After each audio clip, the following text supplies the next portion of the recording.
What is up? This is the Helpful Hacker here, and today we're going to be going through the What is a Networking Room from TryHackMe. So let's get started. Task number 1, what is networking? So networking or networks are simply things that are connected, right? There's tons of different type of networks. They don't even have to be computer related, like postal systems or public transportation. So this top section is going to talk about networks and go into some great detail, kind of give you an example. Now, in cybersecurity, when we're talking about networks, we're talking about devices that are connected. That's it. So what is a network? When two devices are connected, that counts as a network. It's a small network, but it's a network. So you can read through all that, and then at the bottom, answer the question, what is the key term for devices that are connected together? The answer is a network. Click on that, submit it, and then with that, you are done with task 1. Task 2, what is the internet? So the internet, I'm just going to skip right down to the bottom because I think this diagram works the best. The internet is just a series of small networks that are connected to create one massive, large network, right? And we can see that here. So here's a small network, here's a small network, here's a small network, but when they all connect to each other, that's how we get the internet.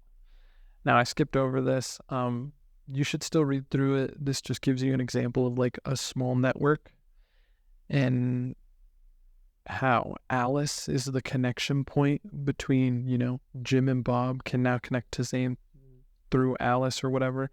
So yeah, read through that, read the example. I personally like the example down here more.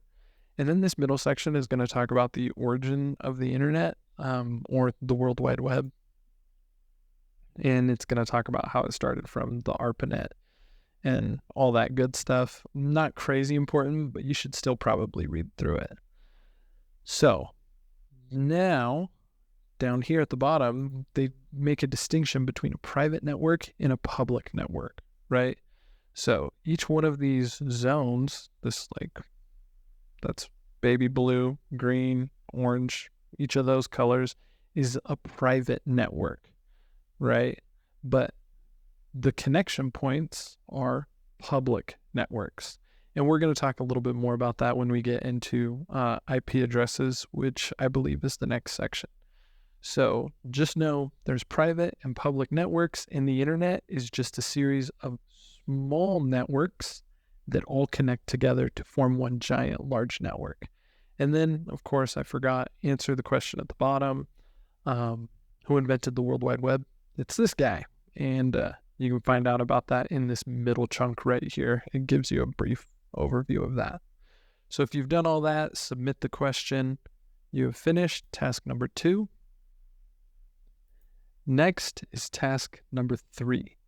So identifying devices on a network. So we're going to talk about 2 things. We're going to talk about IP addresses, and we're going to talk about MAC addresses right here. So those 2 things.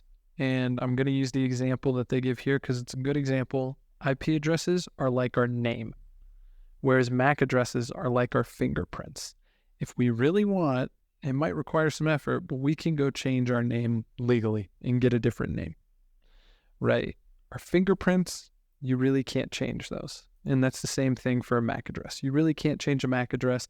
An IP address, they actually change all the time. And we'll talk about that. So, first, IP addresses. IP stands for Internet Protocol. You're going to hear the word protocol a lot. You're going to hear about all sorts of different protocols. What a protocol is it's basically just this agreed upon, I think of it as an agreed upon language, right? So if I want to talk to someone who only understands Chinese, right? I can't speak English and expect them to understand me.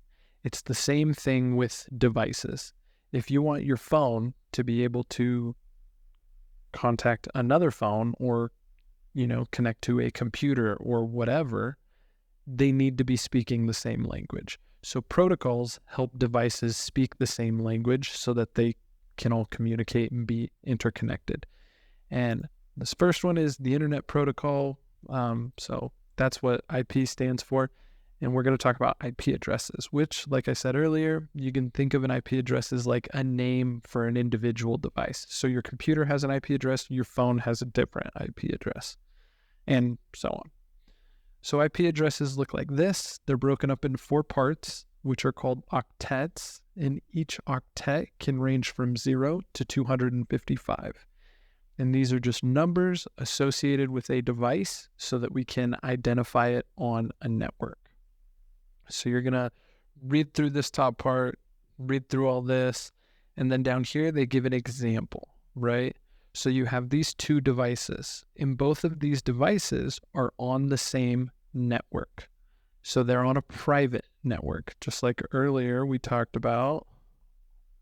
Up here you have private networks and public networks, right? So I'm going to flip between these 2 examples because you'll see in a sec, but it'll help.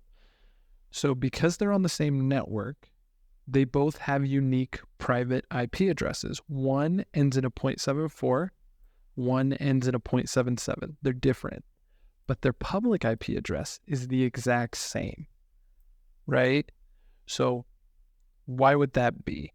It says right here, kind of gives you an example. They use their private IP addresses to communicate with each other. However, any data sent to the internet from either of these devices will be identified by the same public IP address. Public IP addresses are given by our internet service provider. So that's what you're paying for. When you pay for the internet, you're basically paying for that public IP address and for all that to work. So I'll go back to this diagram because I like it. So here are the 2 devices we were talking about earlier. Let's say it's these 2. They're on a private network, and on that private network, they each have a unique IP address. However, their router that connects them to the internet, right, and all that is what you pay your internet service provider for, that has one public IP address. So any device on here, when they go out to the internet or speak to some other device on some other network, they're all going to have the same public IP address, which is associated with this router, right?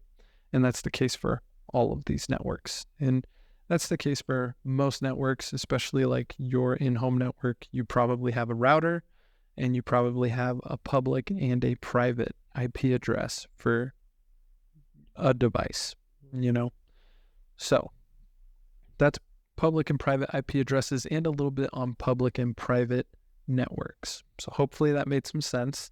If you need to know more, ask ChatGPT. That's what I do. Okay, this last section is going to be about IPv6, and this is just the new version of the Internet Protocol, or IPv4 is what we call it. So right here you can see this is the IP address, and it looks a lot like this. It follows that format. Now this number up here, this is your IPv6 address. And we had to do that because we basically ran out of numbers. So many people are on the internet, so many people have devices. So they had to create something else, basically recreate IPv4, but just make more room for everybody. So that's what IPv6 is. It's so that we can have more devices with unique identifiers. Now the MAC address. So MAC address, that stands for Media Access Control Address. And basically, it's just a number, and it looks like this, right? And this number means something. The first half is the vendor who built the network interface. And a network interface, it says right up here, all devices that are going to connect to a network, so your phone, your computer, whatever, it's all going to have a physical network interface. And this is just a microchip. It says right here, a microchip board found on the device's motherboard. So it's a little microchip. It's the physical network interface. And these first 4 letters are going to tell you who built it. And then the next, well, not 4. Why do I keep saying 4 letters? That's not 4. Anyways, I see the 4 right there. It's confusing me. Anyways, the first half of this MAC address is going to say who built the network interface. The second half is going to uniquely identify the network interface. And like we said earlier, that's just a microchip board found on the device's motherboard. And what the vendor usually does is they will just laser this number onto the actual microchip, right? So that's why we say it's like a fingerprint. Like you're not going to change that, right? It's inside your computer. It's been lasered to this number. You're not going to be able to change that. However, what you can do is you can actually spoof it. And another word for spoofed is just faked. You'll hear spoofed a lot in cybersecurity. So you can spoof or fake a MAC address. There's lots of reasons why you might want to do that. But at the end of the day, you're not actually changing the MAC address on your device. So now they're going to give us an example on why you might want to spoof a MAC address. So go up there, click on View Site. And here's the example, right? So Bob and Alice are both staying at a hotel, right? Alice, this is her MAC address. She paid for Wi-Fi. So when she tries to connect to the internet, it goes to the router of the hotel, and then that sends it out to TryHackMe or any other website on the internet, right? So Alice has access, and we can see that through these green dots. Bob, however, did not pay for Wi-Fi, so he doesn't have any internet. So if he tries to send something to Google, what happens is it just gets blocked. It gets blocked by this router. So it doesn't matter. It's just going to get blocked. But if Bob is smart and if he can fake Alice's IP or Alice's MAC address because she paid for internet, then he too can actually send data and get on the internet, right? Because by faking Alice's MAC address, the router thinks that when Bob sends something, the router thinks it's coming from Alice. So that's just one example of spoofing a MAC address and why someone might want to do that. And when you do that, you'll get this flag.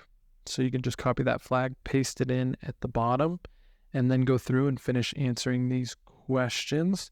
So what does IP stand for? We talked about that. Internet protocol. What is each section of an IP address called?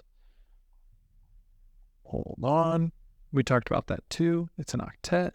How many sections in digits does an IP address have? 4. An IP address has 4 octets. 1, 2, 3, 4. Sweet. And then what does MAC stand for? Media access control. So once you've gone through, answered all those, submitted all of them, you can come up here and you have finished task number 3. Now on to task number 4, and this is just going to talk about ping. And ping, to keep it simple, ping is basically a tool. Well, it's not basically a tool. Ping is a tool, and it does one very important thing. I'm sure it does more things, but what 99% of people use it for is one very important thing, and it's to ask, hey, are you there? So if I have my computer sitting here, I can ping another device, and I can just ask, hey, are you there? Right? So networking people, guys that work in networking, use this all the time to troubleshoot networks because, like I said, it's basically a way for one device to ask another if it is there. And yeah, so that's the way I like to explain it. Keep it simple. Ping uses the ICMP, Internet Control Message Protocol. And if you remember, protocols are just a way to keep all of the devices of the world speaking the same language. That's how I like to think of it. So yeah, you can read through this, learn more about it, and then what we're going to do is we're going to just go straight to the example because I think the example's really helpful. And basically what they're going to have us do is just ping the address of 8888. And if you don't know, that address, that IP address is the IP address for Google. So yeah, and basically what's happening here is ping. So we're going to ask Google this IP address, hey, are you there? And this -C stands for count. And so we're going to ask it 4 times. So then when I send the IP address, I asked 4 times and it sent me 4 responses. and we didn't lose a single one of those packets. So so when I asked 4 times, I got 4 responses. That's basically what this means. So yeah, ping, really important tool to troubleshoot networks, see if 2 things can actually communicate, if 2 devices can actually, reach each other. So read through that, do the example, and then we'll answer the questions down here. So what protocol does ping use? It uses ICMP, right? And then what is the syntax to ping this IP address? And it's just ping and then that IP address. You don't have to do this count for. You can just do ping that IP address and it'll send it. Yeah. So if you get stuck because you keep on typing in ping-C4 and then 10101010, that's why. Just you don't need to have that middle part. And then this last part, what flag do you get when you ping? And we'll see that right down here. And this is the flag. So you can copy that and you can paste it right here. Submit all those answers. And when you've done that, you'll have finished task 4. Now task 5 is just continuing your learning, intro to LAN. So I actually have a YouTube video that does a walkthrough of this next room. You really should check it out. This next room, intro to LAN, super important. It's like the next step in basic networking. And so you can check out that video on my channel, or you can click the link on your screen.